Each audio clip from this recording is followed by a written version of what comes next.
Good. Okay. I had some problem with the other computer. Yeah. Anyway, yeah. So praise be to God. I thank God once again. God has given us this opportunity to study His Word, especially of the letter written by Apostle Paul to the Colossian believers. परमेश्वर की स्तुति हो। परमेश्वर ने एक ऐसा अवसर दिया है कि परमेश्वर का वचन को हम अध्ययन करें, और जो विशेष रूप से प्रेरित पौलुस के द्वारा लिखी हुई जो कोलोसियों का पत्री हम अध्ययन करते हुए आ रहे हैं। And we've already reached the last section of the letter of Colossians. और हम लोगों ने जो आखिरी सत्र के और जो है कोलोसियों का पत्री में हम लोग आ चुके हैं। In the last class and in the past few days, we were looking at the middle section, which is the doctrinal part or the doctrinal subject that Apostle Paul wanted to communicate to the Colossian believers. और हम लोगों ने जो मध्य भाग में थी उस विषय के और अध्ययन कर रहे थे। वो मध्य भाग जो है सैद्धांतिक शिक्षा थी। And particularly we saw that in the doctrinal section of this letter, Apostle Paul wanted to communicate three particular subjects or three important subjects to the Colossian believers. और जब हम सैद्धांतिक शिक्षाओं के ओर देख रहे थे, उस शिक्षा में हम लोग इस बात को समझ सकते हैं कि प्रेरित पौलुस तीन मुख्य विषय को कोलोसियों का विश्वासियों को बताना चाहते थे। The first subject that he wanted to communicate was about the preeminence of our Lord Jesus Christ. और सबसे पहला विषय प्रेरित पौलुस जो है बताना चाहते थे, वो विषय है प्रभु यीशु मसीह का प्रथम स्थान व जो है सर्वोच्चता को वो बताना चाहते थे। We read about it, we studied about it in Colossians chapter 1 from verses 15 to 23. And there we saw him highlighting the preeminence or the superiority or the supremacy of our Lord Jesus Christ. और हम लोगों ने इस विषय को जो है कोलोसियों का पत्री उसका पहला अध्याय 15 पद से लेकर के जो है आगे के और हम लोगों ने देखा था। वहां पर प्रभु यीशु मसीह का सर्वोच्चता अथवा प्रभु यीशु मसीह का सर्वश्रेष्ठता इसके विषय में हम लोगों ने अध्ययन किया। And then from verse 24 to chapter 2 verse 7 we read about Paul's ministry to the church. और हम लोगों ने जो है पहला अध्याय 24वां पद से लेकर के दूसरा अध्याय पहला पद तक इस विषय को देखा कि प्रेरित पौलुस का जो सेवा उस कलीसिया के और उनकी सेवा के विषय में हम लोगों ने अध्ययन किया। And in that section we also saw the desire that he wanted the Colossian believers to attain. और उस वक्त जो है हम लोगों ने इस विषय को देखा कि प्रेरित पौलुस ये चाहते थे कि उनकी जो सेवा के प्रति जो आशा और आकांक्षा वे लोगों के जीवन में होना चाहिए, इसके विषय में वो बताते हैं। We saw it in the last class, the 5 desires that Apostle Paul wanted the Colossian church to have. Very quickly we'll recap. The first one was that their hearts be strengthened, that their hearts be encouraged. और जो है 5 पौलुस के अंदर जो है कोलोसियों का विश्वासियों के लिए 5 आकांक्षा आशा को वो देना चाहते थे। वो सबसे पहली आशा हम लोगों ने जो देखा था, first one is brother one second repeat, that their hearts be strengthened. और उनके हृदय जो है बलवंत हो जाए। In other words, that they might have confidence in their faith. उसका दूसरे ओर हम लोग देखें तो उनका विश्वास में दृढ़ता के साथ आगे बढ़े। The second desire that Apostle Paul had for the Colossian church, we read this in chapter 2, verse 2, where they be knit or be united together in love. और दूसरा विषय को हम लोगों ने दूसरा पद में देख सकते हैं, वो ये है कि वो लोग प्रेम में एक हो जाएं। And then the third thing we can read in verse 2 was Paul wanted them to be established or to be strongly rooted in the understanding of God's mystery, which he says is our Lord Jesus Christ. और तीसरी बात हम लोग दूसरा पद में ही देख सकते हैं कि प्रेरित पौलुस ये चाहते थे वो कलीसिया के लोग जो है प्रभु यीशु मसीह का जो रहस्य है उस रहस्य को वे लोग प्राप्त करें, उस रहस्य को वे लोग जाने।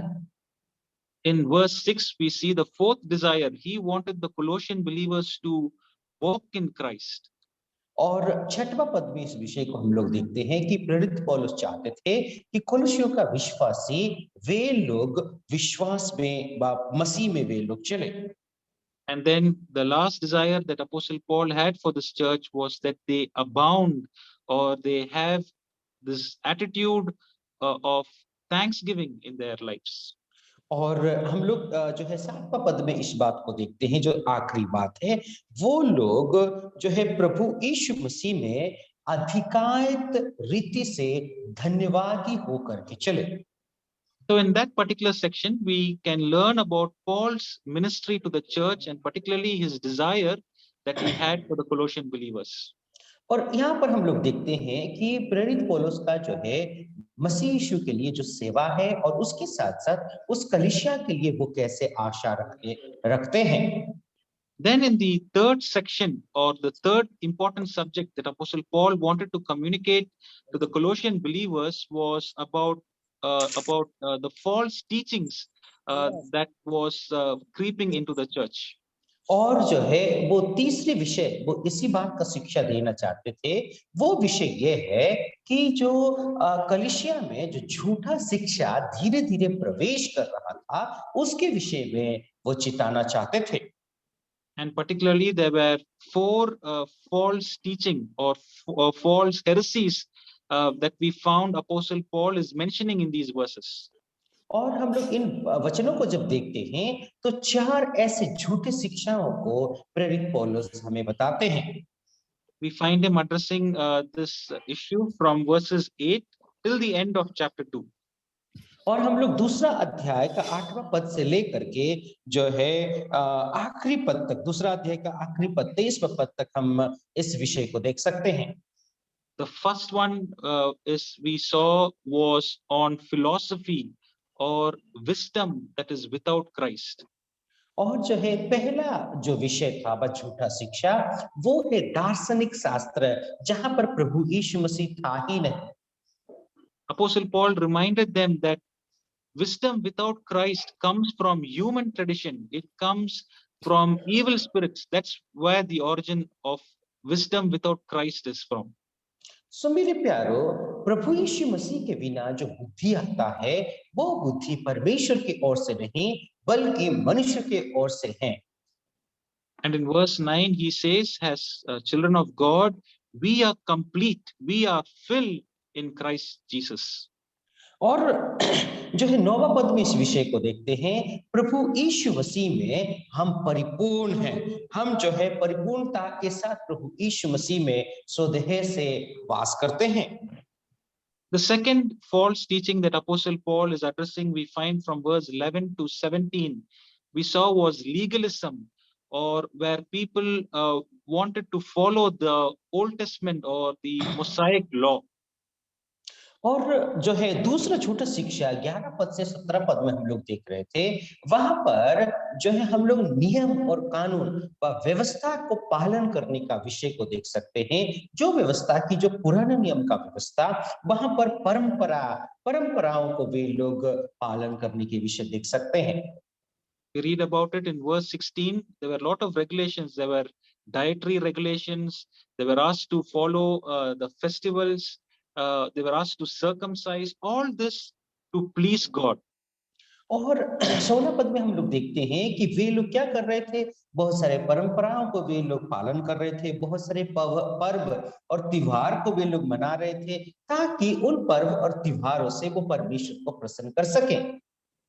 That is why in verse 11, Apostle Paul is saying, you are already circumcised by Christ. You already have gone through spiritual circumcision. You do not need to do the physical things trying to please God. और तुम लोगों ने जो है आत्मिक रीति से तुम्हारा खतना हो चुकी है, वो प्रभु यीशु मसीह के जरिए जो है तुम्हारा खतना हो चुकी है, इसीलिए शारीरिक तौर पर तुमको जो है खतना करने की आवश्यकता नहीं है। In verse 13, he highlights the fact. He says, God has already given you life. God has given you forgiveness. In verse 15, we also have victory in Christ Jesus. So you do not need to follow the legalistic or the Mosaic law to please God.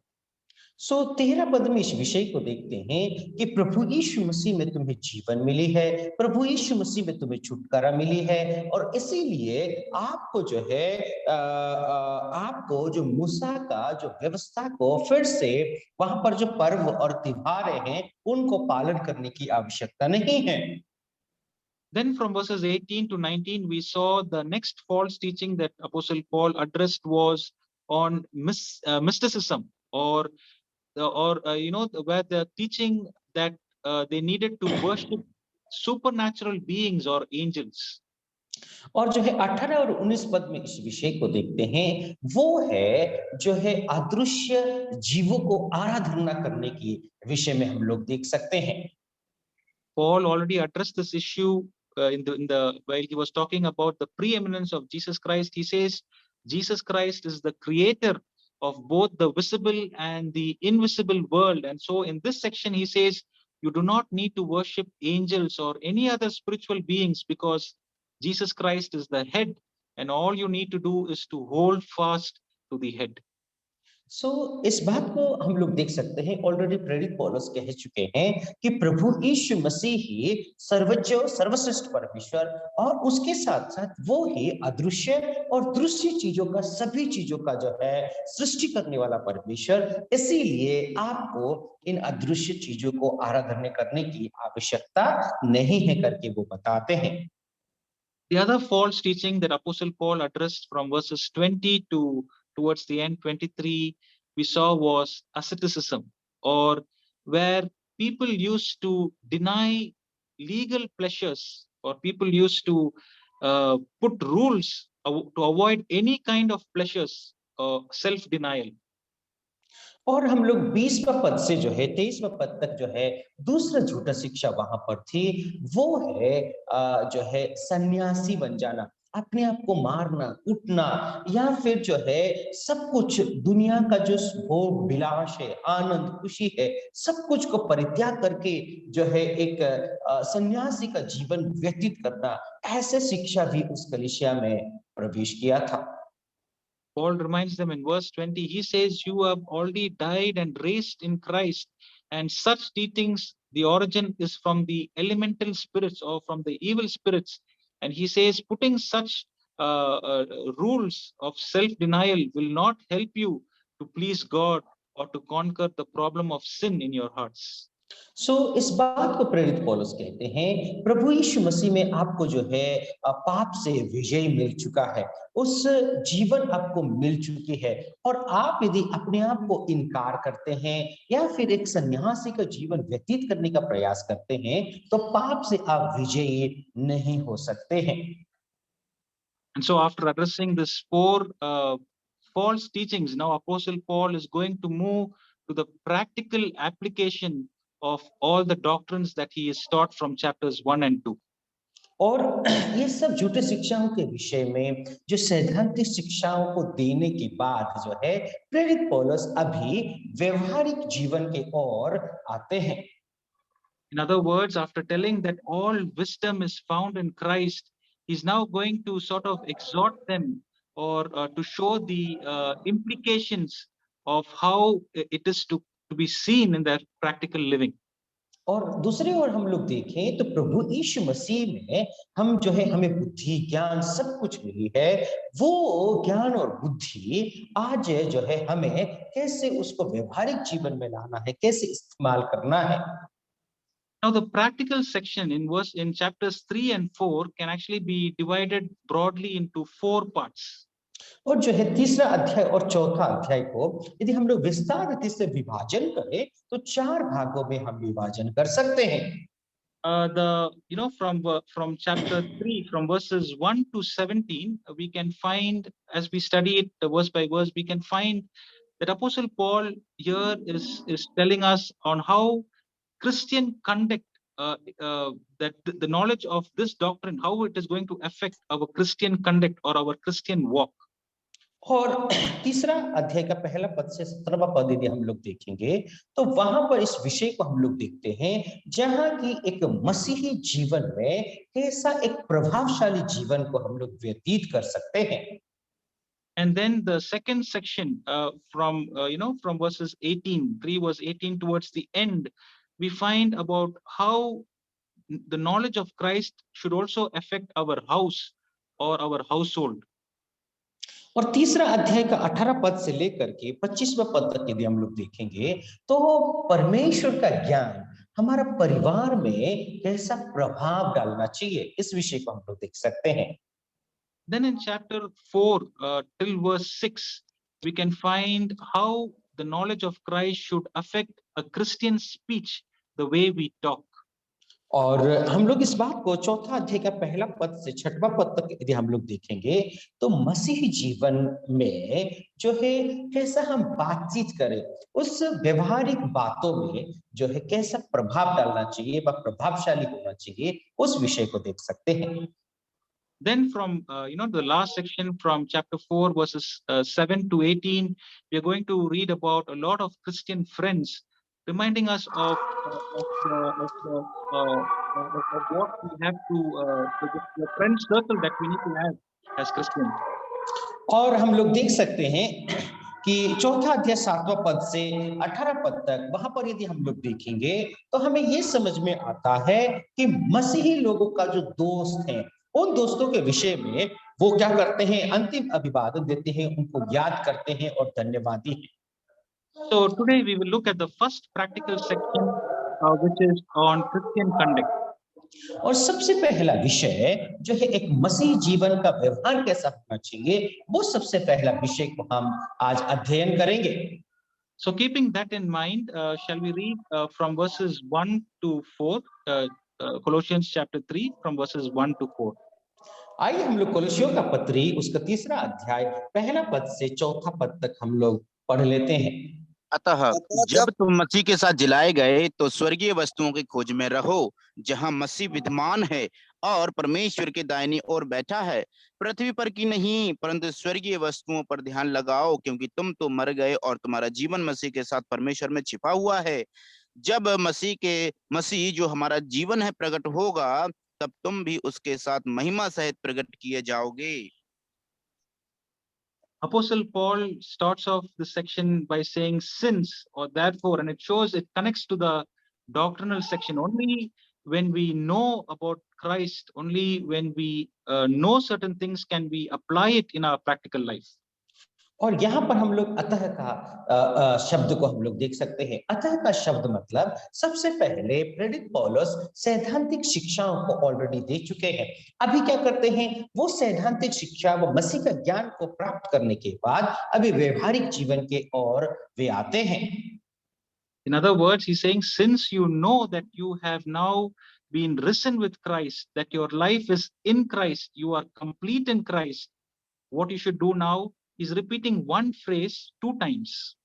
और हम लोग देखते हैं कि जो है प्रभु यीशु मसीह में अभी तुम परिपूर्ण हो, प्रभु यीशु मसीह का ज्ञान को तुम प्राप्त कर चुके हो, तो वर्तमान अभी तुमको क्या करना है।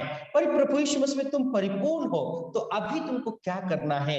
एक एक जो पदों को वो दो बार बताते हैं, बात दोहराते हैं। Yeah, the phrase that he's repeating twice is, we find firstly in verse 1, he says, seek the things that are above. And then in verse 2, he repeats that again. He says, set your mind on the things that are above. सो दो बार वो बताते हैं। पहला पद में हम लोग देखते हैं कि जो है जो ऊंचे स्थान पर जो चीजें हैं ऐसे चीजों का तुम जो है बस स्वर्गीय वस्तुओं का तुम खोज में रहो। दूसरा पद में भी जो है कहते हैं तुम्हारा ध्यान तुम्हारा मन जो है स्वर्गीय वस्तु के ऊपर होना है। The reason he is repeating this phrase twice is to sort of stress the importance on looking for the things above. सो इसीलिए वो यहाँ पर दोहराते हैं कि जो स्वर्गीय वस्तु है जो ऊपर जो वस्तुएं हैं वहां पर जो है उनका मन लगाने के लिए कहते हैं ताकि वो उस बात को गंभीरता दे सके। इसीलिए वो इस बात को दोहराते हैं। The word seek, the first time he is using the phrase, he uses the word seek the things. The word seek talks about a struggle or a toil where we need to have to look at the things that are above. सो यहाँ पर खोज में रहने का विषय जब प्रेरित पौलुस कहते हैं, उसका मतलब क्या है? मेहनत करना है ना? उसकी और जो है मेहनत परिश्रम करके उसको प्राप्त करने के लिए प्रयास करना, उसी का मतलब है खोज में रहना। In verse 2, when he's repeating it, he says, set your mind. It gives us an impression of us to sort of fix our sight on the things that are above. और यहाँ पर हम लोग देखते हैं दूसरा पद में ध्यान लगाओ। ध्यान लगाने का मतलब ये है, जो स्वर्गीय स्थान पर जो वस्तुएं हैं, हमारा निगाह वहीं पर टिके रहना है, उसी के ओर आगे बढ़ना है, ऐसा यहाँ पर दर्शाता है। In other words, Apostle Paul is also asking us not only to struggle to look at the things above, but also to fix and concentrate our sight on the things that are above. तो प्रेरित पौलुस यदि दूसरी ओर देखें तो इस बात को कहते हैं कि बहुत परिश्रम करके मेहनत करके खोजना ही नहीं, बल्कि जो स्वर्गीय स्थानों पर जो वस्तुएं हैं उनके प्रति ध्यान लगाना है। Now we might have a question: what is these things that are above? और एक सवाल हमारे मन में उठता है कि जो है स्वर्गीय स्थानों पर ऊपर कौन-कौन सी ऐसी वस्तुएं हैं? What Apostle Paul is trying to tell us is that our thinking must be dominated or sort of controlled by a heavenly pattern. और सबसे पहली बात प्रेरित पौलुस इस बात को कहना चाहते हैं कि हमारा जो सोच और विचार है वो स्वर्गीय सोच होना चाहिए। बस स्वर्ग के जो सोच होती है वैसे ही सोच और विचार हमारे मन में होना है। You know, the world where we live in has its own system. The world has its own system. और जिस संसार में आप और मैं रहते हैं उस संसार में अपनी एक व्यवस्था है, अपनी एक कानून है। And this system of this world is corrupted in sin, and it does not do or it does not have the things, anything that is related to God. और यहाँ की जो व्यवस्थाएं हैं, यहाँ की जो कानूने हैं, यहाँ की जो सब कुछ चीजें हैं, वो पाप से भरा हुआ है। और ये पाप भरा स्वभाव जो है परमेश्वर की व्यवस्थाओं से किसी भी रूप में संबंध नहीं है। And as children of God, as we live in this world, Apostle Paul knows that there is a danger where we will get caught up in the system of this world that is corrupted by sin. और प्रेरित पौलुस इस बात को बताते हैं कि जैसे कि इस संसार में आप और मैं रहते हैं, तो क्या होता है कि हम भी इस संसार के पापों के जालों में फंस जाते हैं। And so he's reminding the Colossian believers, he's saying that you have died in Christ, you have risen in Christ. And so, as believers, as children of God, you cannot go along with the system of this world, but you should look above and have the heavenly system or have the heavenly mindset as we live in this earth. और प्रेरित पौलुस इस बात को कहते हैं कि जब इस संसार में आप और मैं रहते हैं तो पाप में फंस जाओगे, इसीलिए आपका और मेरा मन जो है उस स्वर्गीय स्थानों पर हमारा जो ध्यान केंद्रित होना चाहिए, ताकि इस संसार के पापों में आप और मैं ना फंसे। Apostle Paul, when he was writing to the Corinthian believers in 2 Corinthians chapter 4, verse 18, there too also he reminds, he says, the things that we see is only temporary, but the things that is unseen is eternal. और पहला कुरिन्थियों चौथा अध्याय 8वां वचन में प्रेरित पौलुस इस बात को कहते हैं कि जो संसार में जो वस्तुएं आप देखते हैं वो है आंशिक वस्तुएं, कुछ ही समय के लिए, क्षण भर के लिए है, लेकिन वो स्थायी रूप की वस्तुएं नहीं है। And in verse 1, he also gives us one more reason why we need to look above. He says, because Christ is there and Christ is in heaven, and currently he's seated at the right hand of God. और क्यों हम लोग जो है इसके खोज में रहना चाहिए? इसीलिए क्योंकि मसीह यीशु जो है पिता परमेश्वर की ओर, पिता परमेश्वर के दाहिने ओर बैठे हुए हैं, इसीलिए उसके खोज में रहना है। If you remember, as we were reading from chapters 1 and 2, Apostle Paul was stressing on the fact that we are in Christ, we are filled in Christ, we are hidden in Christ. And he's saying Christ is right now in heaven, he is above. And as children of God, we too need to set and fix our sight on the things that are above. सो मेरे प्यारो, आप लोगों को याद होगा इस विषय को हम लोगों ने पहले देख रहे थे कि प्रभु यीशु मसीह में हम लोग हैं, प्रभु यीशु मसीह हमारे अंदर है, पर प्रभु यीशु मसीह में हम परिपूर्ण हैं, और इसीलिए प्रभु यीशु मसीह जो स्वर्ग में है उसकी ओर हमारा ध्यान जो है केंद्रित होना है। In verse 4, he says, the world right now cannot see Christ, but a day will come when Christ, your life, who's going to appear. And that time he says, even you will appear with him in glory. सो मेरे प्यारो, आज जो संसार वो प्रभु यीशु मसीह को नहीं देख रहा है, लेकिन ऐसा एक समय आएगा जब प्रभु यीशु मसीह आएगा, वो संसार देखेगी और प्रभु यीशु मसीह के साथ साथ आप भी प्रकट होंगे। Apostle John, in his epistle, he writes like this. He says, we know that when he appears, we shall be like him, for we shall see him face to face. और यूहन्ना प्रेरित यूहन्ना इस बात को कहते हैं कि प्रभु यीशु मसीह जब आएगा उसके साथ साथ हम लोग होंगे, उसके जैसा हम लोग बनेंगे। इस बात को प्रेरित यूहन्ना कहते हैं। Yeah, because since we are hidden in Christ, when Christ appears, we also as believers, as children of God, we will also appear in glory along with Christ. तो मेरे प्यारो, हम प्रभु यीशु मसीह में जो है छुपे हैं, प्रभु यीशु मसीह में हैं, तो हम लोग भी एक दिन जब प्रभु यीशु मसीह आएगा उस वक्त जो है सभी लोगों के सामने आप और मैं महिमा के साथ जो है प्रभु यीशु मसीह के साथ प्रकट होंगे। So in this 4 verses, Apostle Paul is asking the believers to have 2 types of look.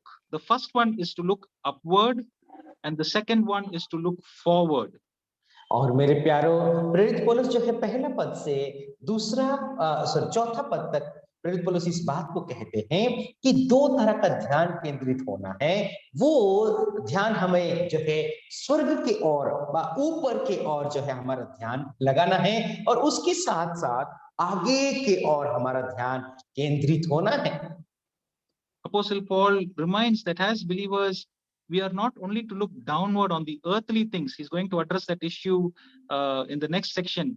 He's saying, as children of God, we need to have an upward look, and also we need to have a forward look at the return of our Lord Jesus Christ.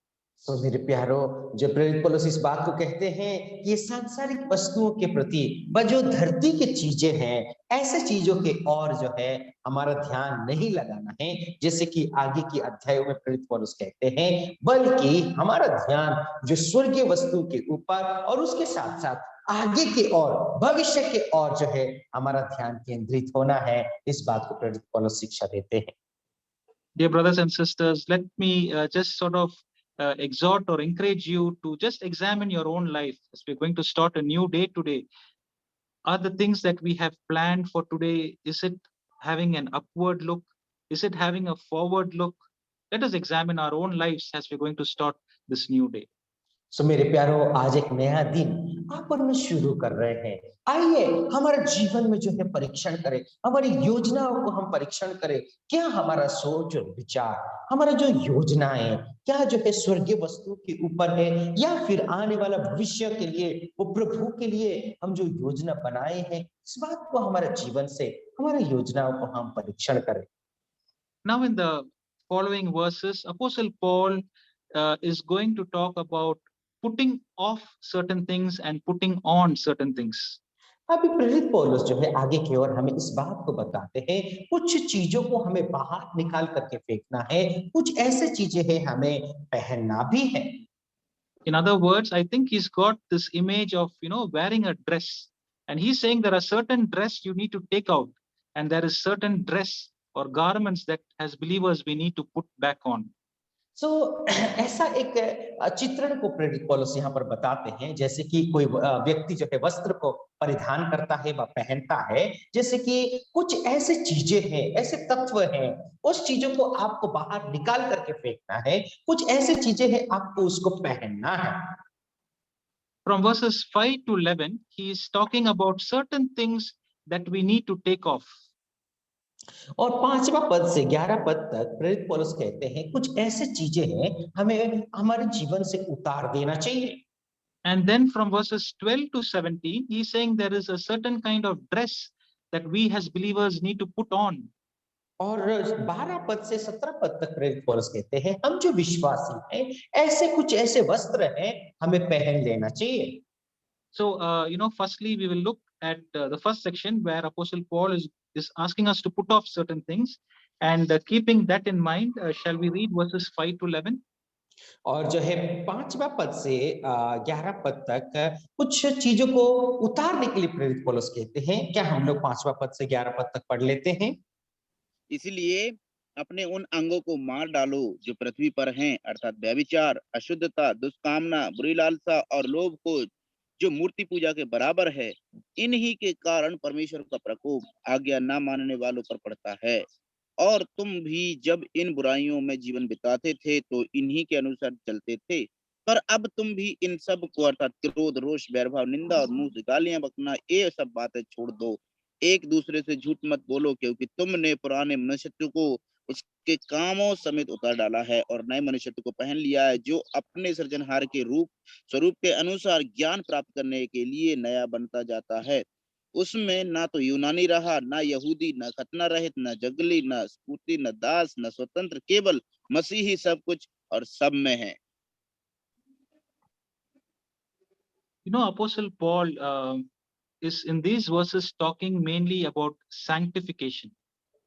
और इन वचनों में प्रेरित पौलुस वास्तविक रूप में इस बात को बताते हैं कि शुद्धिकरण के विषय में बताते हैं। In between justification and glorification, we are right now in the middle where we are in the process of being sanctified. और हम लोग जो है धार्मिकता जो धार्मिक होते हैं व धार्मिकीकरण और उसके साथ साथ महिमाकीकरण जो है इन दोनों के बीच में अभी हम लोग को शुद्धिकरण में व शुद्धता होने में हम बीच में है। इन दोनों के बीच में हम लोग हैं। In chapter 3 verse 1, Apostle Paul already addressed about justification. He says you are died with Christ and you are risen in Christ. और जो है 3रा अध्याय का पहला पद में इस बात को प्रेरित पौलुस बताते हैं कि तुम प्रभु यीशु मसीह में मरे थे और प्रभु यीशु मसीह में जी उठे हैं, वो है धार्मिकीकरण। In verse 4, he spoke about glorification, about the future. He says that a day will come when Christ appears, we also will appear in glory. और चौथा पद में जो महिमान्वित होने के विषय में प्रभु प्रेरित पौलुस कहते हैं जो प्रभु यीशु मसीह अपनी महिमा के साथ प्रकट होंगे उस वक्त आप भी उस महिमा में आप लोग भी प्रकट होंगे। In between that period is this period of sanctification, or a period where we are trying to become like Christ. इन दोनों के समय के बीच में जो है धार्मिकीकरण और उसके साथ साथ महिमाकरण के बीच में आप और मैं ऐसा एक जीवन को व्यतीत करते हैं, वो है शुद्धिकरण का जीवन। And so from this section, from verses 5 to verse 17, he's addressing about the issue of sanctification, and in connection to that, he's saying there are certain things that as believers we need to take off. और 5वां पद से 17 पद तक इस बात को प्रेरित पौलुस बताते हैं जहां पर जो है शुद्धिकरण के विषय हम जो विश्वासी हैं इन शुद्धिकरण के प्रकरण में हमें कुछ ऐसे तत्व हैं, ऐसे चीजें हैं उसको उतार देना चाहिए। In verse 5, he starts it with a very harsh word. He says, put to death or kill the earthly things that is found in you. और 5वां पद में बहुत कठिन शब्द को प्रेरित पौलुस कहते हैं ऐसे जो अशुद्धता का विषय है ऐसे विषय को तुम मार डालो। Now, if you look closely, there are actually two kind of list that Apostle Paul is given there.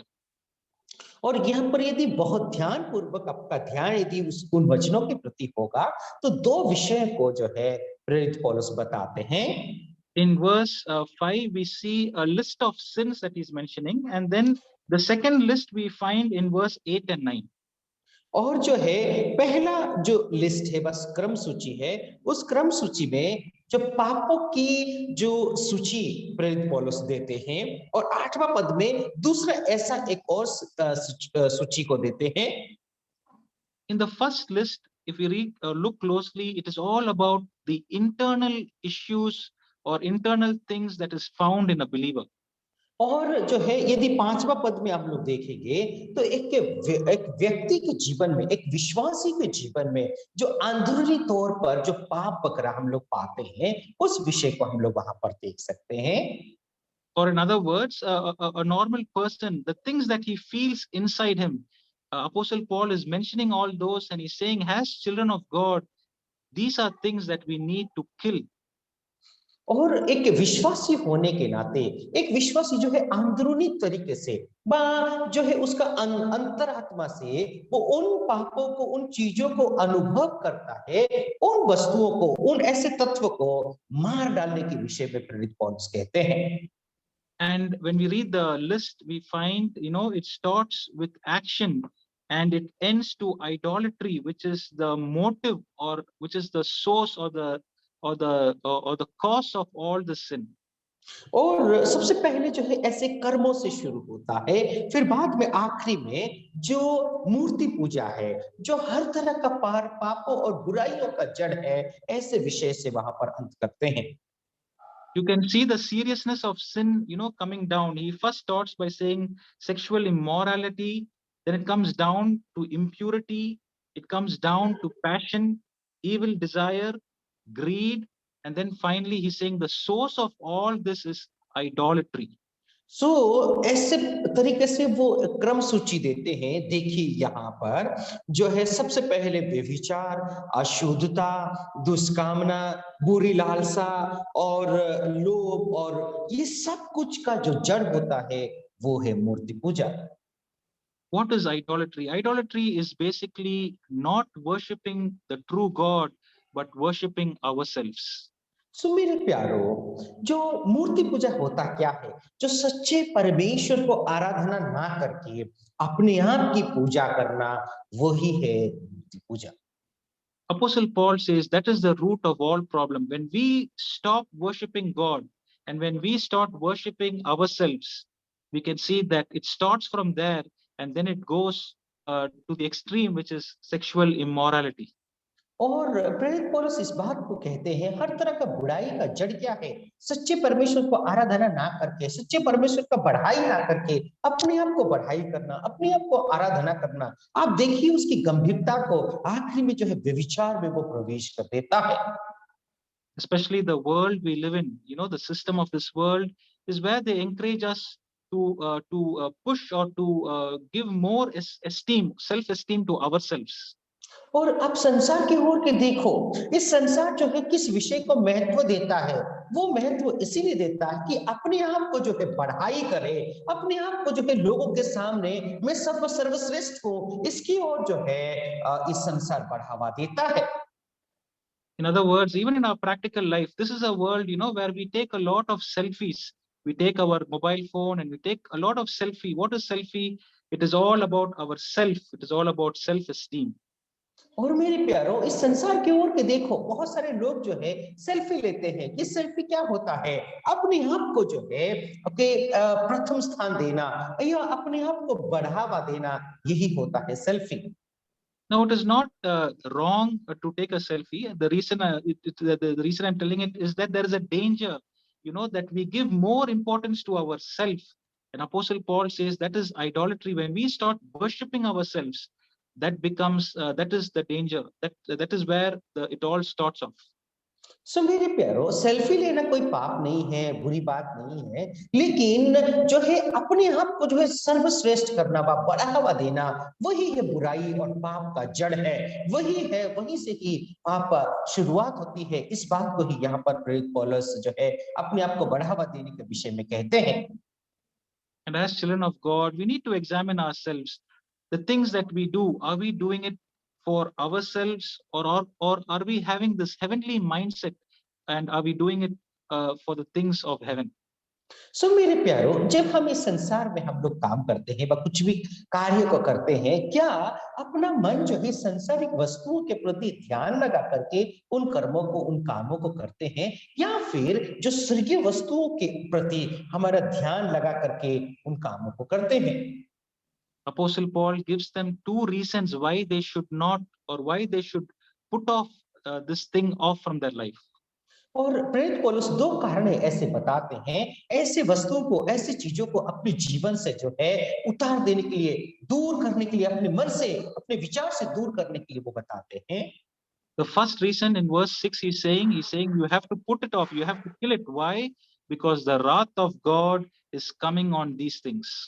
मेरे प्यारो, छठवां पद में प्रेरित पौलुस इस बात के लिए कहते हैं, आपको क्यों इस संसारिक वस्तुओं का ध्यान बा ये सब कुछ जो है आपको दूर उखाड़ करके फेंकना चाहिए, इसीलिए कि परमेश्वर का प्रकोप, परमेश्वर का क्रोध जो है इस इन वस्तुओं के प्रति, ऐसे कर्मों के प्रति आ रहा है।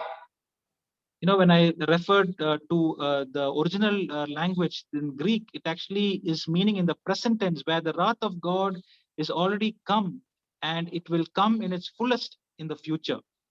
और जो है, जो यूनानी भाषा है, वह ग्रीक भाषा है, इसका मूल भाषा, इन मूल भाषा को जब मैंने अध्ययन किया तो मुझे पता चला कि ये जो भाषा है वर्तमान काल में है, ये जो लैंग्वेज यहाँ पर इस्तेमाल की है वर्तमान भाषा में, परमेश्वर का क्रोध और प्रकोप जो है अभी आ चुका है। The second reason why Apostle Paul is asking them to kill, he says in verse 7, he reminds them, he says, you once walked in such a way and you know the consequences of it. और सातवां पद में इस बात को एक और बार दोहराते हैं, याद दिलाते हैं, तुम तो ऐसे बुराइयों के रास्ते पर तुम लोग चल चुके हो, उन बुराइयों का रास्ता का जो परिणाम क्या होता है आपको पता ही है करके एक और बार सातवां पद में याद दिलाते हैं। And so in verse 8, he's continuing, he says, so you must put them all away. And he's giving a second list of sins in verse 9 and 10. और मेरे प्यारो, इसलिए आठवां पद में कहते हैं कि ये सब कुछ छोड़ दो, ये सब कुछ को उतार दो, और फिर बाद में दूसरा लिस्ट वो देते हैं, वो 9वां और 10वां पद में। He starts off this list, with anger. He says, anger leads to wrath, it leads to slander, it leads to obscene things. And then finally in verse 9, he says it finally leads in lying to one another. और देखो 8वां पद में वो इस बात को देखो, क्रोध जो है कैसा कैसा चीजों को उत्पन्न करता है, झूठ बोलना, पाप करना, और फिर बाद में और जो है गालियां देना, ऐसे ऐसे चीजों को जो है उत्पन्न करता है, वो लिस्ट वहां पर वो देते हैं। Here it starts from down to up. In the last section, it started from the result to the motive. In this list, it starts from the motive to the action. तो मेरे प्यारो, सबसे पहले प्रेरित पौलुस जो है किस तरीके से शुरू किया ना, परिणाम से लेकर के उसकी एक्शन के और उसकी कर्म के और वो गए। यहाँ पर सबसे पहले कर्म के बाद क्या परिणाम क्या होता है, इसके विषय में यहाँ पर वो बताते हैं। And the motive here is always anger. This boiling anger that is found in us, and that is when we keep it, that becomes the source of all the other sins in our life. सो मेरे प्यारो, सबसे पहली बात जो है हमारे जीवन में जो क्रोध या फिर जो है गुस्सा होने का विषय है, अहंकार, जो घमंड है, वो विषय ही हर एक तरह का पाप जो है हमारे जीवन में उत्पन्न करता है। Apostle Paul in verse 9, he's again reminding them, he says, you have put off the old self and you have put on the new self. And he says in verse 10 that is being renewed daily. और इस बात को हम लोग देखते हैं 9वां पद में प्रेरित पौलुस कहते हैं कि तुम्हारा पुराना मनुष्यत्व को तुम उतार डाला है और नया मनुष्यत्व को तुमने पहना है। ये क्या है? 10वां पद में वो बताते हैं, एक काम उतारना और पहनना ये प्रतिदिन की कार्य है। How it is being renewed? In verse 10, Apostle Paul says, being renewed in knowledge after the image of its creator, which is our Lord Jesus Christ. और ये किस तरीके से जो है प्रतिदिन नया बनते जाता है, क्योंकि प्रभु यीशु मसीह में आप लोग जो है उसके ज्ञान को तुमने प्राप्त किया है। उस ज्ञान को प्राप्त करने के अनुसार जो है रोज तुम जो है जो पुरानी वस्तुओं को उतार डालते हो और नया वस्तु को, नया जो मनुष्यत्व को तुम पहनते हो करके बताते हैं। This is something that Apostle Paul mentions even in the other letters. For example, in 2 Corinthians chapter 4, verse 16, Apostle Paul tells, outwardly we are wasting or we are perishing, but inwardly we are getting renewed day by day. और प्रेरित पौलुस जो है पहला कुरिन्थियों में वो बताते हैं वर्ष ब्रदर 2 Corinthians chapter 4 verse 16. और दूसरा कुरिन्थियों चौथा अध्याय 16 पद में प्रेरित पौलुस कहते हैं तुम्हारे एक बात को वो याद दिलाते हैं तुम बाहिर मनुष्य को तुम जो है वो नष्ट होते तो जाता है लेकिन अंदरूनी तरीके से तुम रोज ब रोज नए होकर के बढ़ते जाते हो करके बताते हैं In Romans also, in Romans chapter 12 verse 2, he says we are being transformed. How? By the renewing of our mind. और जो है रोमियो उसका 12 अध्याय दूसरा पद में प्रेरित पौलुस इस बात को कहते हैं हम जो है प्रतिदिन नए होते जा रहे हैं और जो है वहां पर जो है परिवर्तित होते जा रहे हैं उस कैसे ना हमारा मन को जो है परिवर्तित करके हम रोज नए होते जा रहे हैं करके बता Dear brothers and sisters, we can only be renewed, we can only be transformed in the knowledge of God's word. And so it is important to study God's word, to meditate on it, and to dwell in God's word.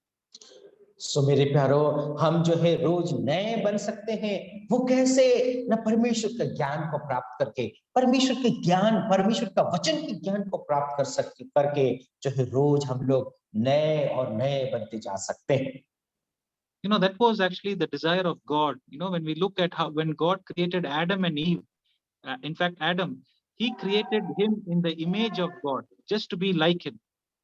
सो जैसे कि हम लोग जो सृष्टि में देख सकते हैं जब परमेश्वर ने अब्राहम को सृष्टि किया था परमेश्वर का एक इच्छा और आकांक्षा था कि आदम जो है मेरे प्रतिरूप हो जाए मेरे जैसा बने ऐसा सोच जो है आदम के परमेश्वर के मन में था But because of sin, we see that that character of God in Adam was actually, it got corrupted or it got erased.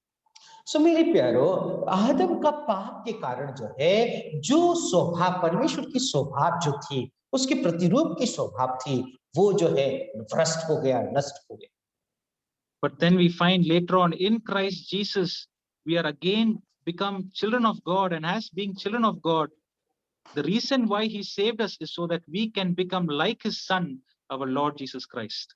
और जो है इस बात को हम लोग देखते हैं मेरे प्यारो कि वो प्रभु यीशु मसीह में हम जो है उस स्वभाव को प्राप्त कर सकते हैं उस स्वभाव में हम लोग जो है रोज ब रोज परिवर्तित होकर के उस परमेश्वर के प्रतिरूप उसका मतलब उसकी स्वभाव की ओर आगे बढ़ सकते हैं Even though we may not notice it in our life, even though we do not see that sinlessness in our life, Apostle Paul is reminding us that there is a sanctification, a process where we need to strive and become like Christ, because that is what God desires, and that is why, in fact, God saved us.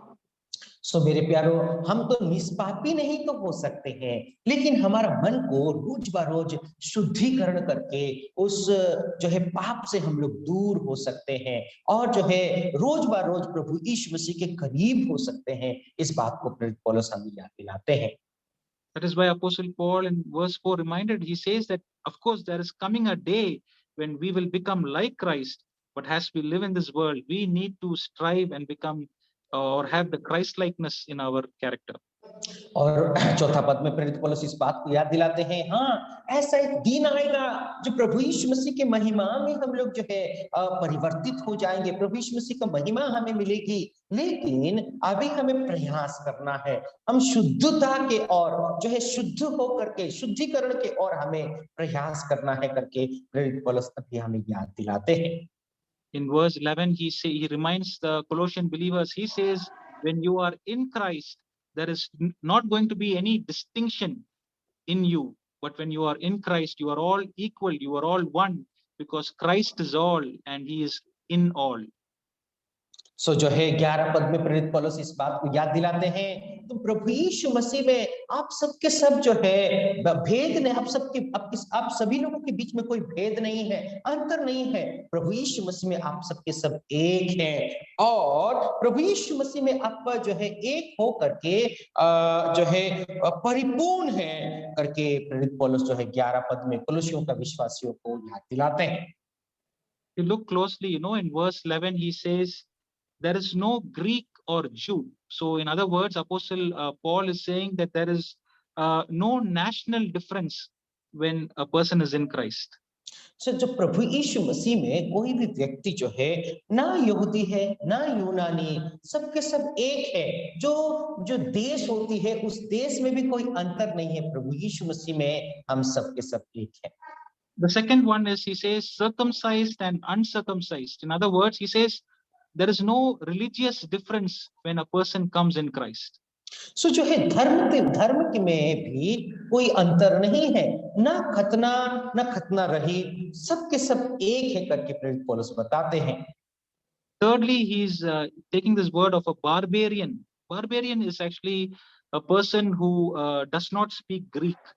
And then the next word he's saying is Scythian. A Scythian is actually a very wild person. And he says, in Christ, there is no difference. They both are the same. और यहाँ पर दो बातों को बताते हैं कि जो है कोई व्यक्ति कोई संस्कृति हो या फिर कोई जो है ना असंस्कृति वाले, मतलब जो है देखा जाए कि कोई व्यक्ति जो है जिसको यूनानी भाषा नहीं आती है और दूसरा व्यक्ति हर तरह का जो है हर जगह वो जा सकता है, हर तरह का भाषा बोलता है, इन दोनों के बीच में भी कोई अंतर नहीं है। Or in other words, he's saying there is no cultural difference. As believers, when we gather together, we cannot differentiate or divide based on culture. He says in Christ there is no culture difference. सो सामाजिक तत्व में भी या पारंपरिक तत्व में भी कोई अंतर नहीं है। हम सबके सब प्रभु यीशु मसीह में एक हैं करके वो बताते हैं। And then the last the distinction he's showing is between slave and free. In other words, he's saying there is no economic difference where a person is a slave or if he is free, it does not matter. In Christ, they are all equal. और जो है ना दास ना जो है स्वतंत्र, इन दोनों के बीच में भी जो है कोई अंतर नहीं है। उसका मतलब जो है प्रभु यीशु मसीह में दास हो या फिर स्वतंत्र व्यक्ति हो, सबके सब हम एक हैं करके वो प्रेरित पौलुस बताते हैं। In other words, as believers, as we come together as a church, we should keep in mind that there is no difference, or we should not differentiate based on culture or religion or nationality, because Christ is all and he is in all of us. सो मेरे प्यारो, जब हम मसीह में कलीसिया होकर के एकत्रित होते हैं, वहां पर कोई देश की भेदभाव नहीं होना चाहिए, कोई पारंपरिक, कोई सामाजिक या फिर कोई जाति, कोई धर्म का कोई भेदभाव नहीं होना चाहिए। मसीह यीशु में हम सबके सब एक हैं। In other words, he's also telling them that since Christ is in us, we need to kill, we need to take off the earthly things if there is found anything in us. सो मेरे प्यारो, दूसरी ओर देखा जाए तो प्रेरित पौलुस कहते हैं प्रभु यीशु मसीह हमारे अंदर है, और जो ऐसा कोई तत्व है, ऐसे कोई चीजें हैं जो हमें जो है प्रभु से अलग करता है, लोगों से अलग करता है, मसीह के कामों से अलग करता है, ऐसी चीजों को हमें मार डालना चाहिए। Dear brothers and sisters, as we're going to start this day, let us examine our own lives. If there is anything that is found in our life, let us take it away, because Apostle Paul says the wrath of God is coming, and we lived one time in such a way, and so we should not continue in sin. We should not continue in the earthly things. सो मेरे प्यारो, आज का सुबह, आज का दिन को जब हम लोग शुरू करते हैं, ऐसा कोई तत्व है तो फिर हमें मार डालना चाहिए, दूर उखाड़ करके फेंक देना चाहिए, क्योंकि प्रेरित पौलुस हमें याद दिलाते हैं कि परमेश्वर का जो कोप है, परमेश्वर का जो प्रकोप है, वो आ पड़ा है, ऑलरेडी आ चुका है। इस बात को वो बताते हैं। And how Apostle Paul initially said from verses 3 to chapter 3, verses 1 to 4, let us have that upward look, always setting and planning according to the system of heaven, not according to the system of this world. And also we have a forward look, looking forward at when Christ is going to appear, so that we also will appear with him in glory. सो मेरे प्यारो, तीसरा अध्याय का पहला पद से चौथा पद तक हम लोगों ने इस विषय को देखा। सबसे पहले हमारा ध्यान जो है स्वर्गीय वस्तुओं के ऊपर जो है, उन वस्तुओं को खोज में हमें रहना चाहिए, ना कि सांसारिक वस्तुओं के प्रति, स्वर्गीय वस्तुओं के ऊपर हमारा खोज होना चाहिए। दूसरा जो है हमारा ध्यान जो है आगे की ओर केंद्रित होना चाहिए। आगे की ओर केंद्रित होगा जब प्रभु यीशु मसीह आएगा दोबारा, उसकी महिमा के साथ आप और मैं भी प्रकट होने वाले हैं, इसीलिए आगे की वस्तुओं के प्रति हमारा ध्यान होना चाहिए। May God help us to practice this as we're going to start this new day. Thank you, dear brother Sibir, also for translating this message. और प्रभु हम सबको आशीष करें। हम जैसे कि दिन शुरू करते हैं, उस दिन में जो है परमेश्वर की महिमा के लिए हमारे जीवन को व्यतीत करें। Thank you brother for the wonderful message, it was really heart touching. So हम लोग इस बात को देख रहे थे मेरे प्यारों कि हमारा सोच और विचार जो है क्या है ना, आगे की ओर ध्यान केंद्रित होना चाहिए। स्वर्गीय वस्तुओं के ऊपर जो है हमारा ध्यान होना चाहिए। ये सब वस्तुओं के प्रति जो है हटाने के लिए, भरमाने के लिए ये सांसारिक वस्तुएं हमारे जीवन में आता है, जैसे कि क्रोध हो गया, मूर्ति पूजा हो गया, ये सब कुछ जो है आगे की ओर ले जाने में हमें रोक लगाता है। मेरे प्यारों, आइए हमारा ध्यान जो है उसकी ओर केंद्रित हो। Dear brother Roy, we want to thank you, and really we are thankful to you. In fact, that you are so busy in your works, but still then you have allotted your time for God's ministry and God's word. Really, we are thankful to you, and thank you so much for the heart-touching message. Yes, brother, it was very practical. Thank you so much. God bless you, brother. God bless you. We are grateful to you, brother, and thank you for the heart-touching message that you have been giving us. Thank you so much. Thank you so much sir. सच में बहुत बहुत धन्यवाद sir जी, आपने बहुत सुंदर वचन से आज हम सभी को अवगत कराया और हम सभी के सामने आपने प्रभु का वचन इतनी सुंदर रीति से रखा, उसके लिए हम सच में आपके बहुत बहुत धन्यवाद दिए। Thank you so much sir, may God bless you. और साथ ही साथ हमारे डियर शिविर सर जी के लिए भी हम सच में बहुत बहुत धन्यवादी हैं कि उन्होंने भी हमारी बहुत अच्छी रीति से मदद किया, हमें समझने के लिए हमारी मातृभाषा में सहायता किया। उनके लिए भी बहुत बहुत धन्यवाद सर। आपने सच में बहुत अच्छे से